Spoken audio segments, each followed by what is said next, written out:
Members, you know this. I'm a graduate of Marjory Stoneman Douglas High School. I was on the city commission in the neighboring city of Coral Springs the day of the shooting. I was there within about 30 minutes of the shooting. I've known folks like Aaron Feist since I was 15 years old. And yet on that day, a 19-year-old that, in my opinion, had no business owning a firearm, walked in, killed 17, and injured 17 more in under 7 minutes. So let's talk. There's been a lot of talk today about the Marjory Stoneman Douglas Public Safety Act. Let's talk about why this provision was included. Two of the reasons I believe that it was included, should stay law, is that most school shooters are 18 to 21. Not making it up, it's not my opinion, it's the data, it's the facts. We talk about data a heck of a lot in here, right? It's a very attainable fact. Most school shooters, 18 to 21.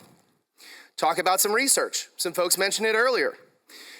There's research that says the prefrontal cortex, that's the portion of the brain required for executive brain function, is not fully developed until 25.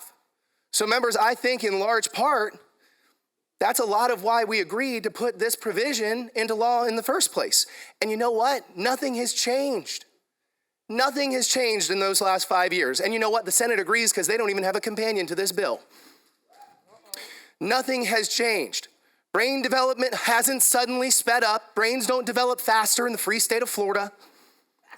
Most school shooters are still, 5 years later, 18 to 21. And as a matter of fact, things have gotten worse nationally.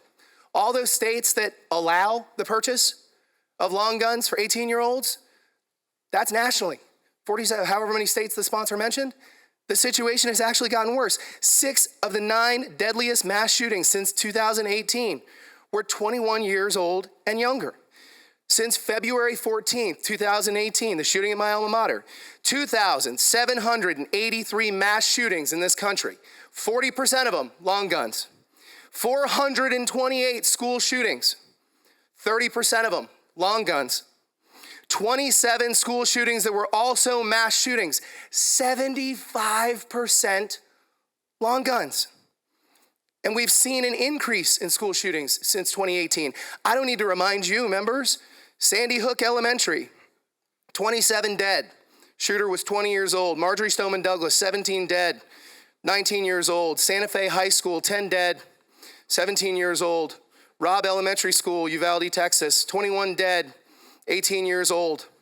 All were between 18 and 21 and used a long gun. And with due respect to my colleague, Andrew Jackson didn't have an AR-15.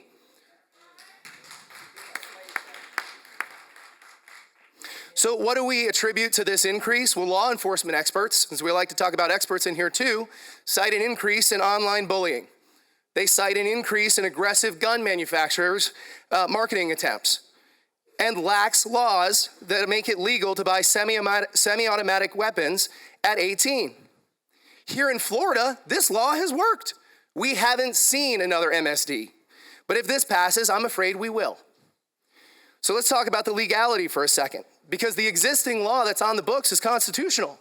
It's sound and it's been upheld. As recently as a couple months ago, the 11th Circuit upheld the law, finding that the state was well within its rights, because the right to the Second Amendment is not absolute, as Justice Scalia, of all people, you guys have a big fan club for Justice Scalia, has opined.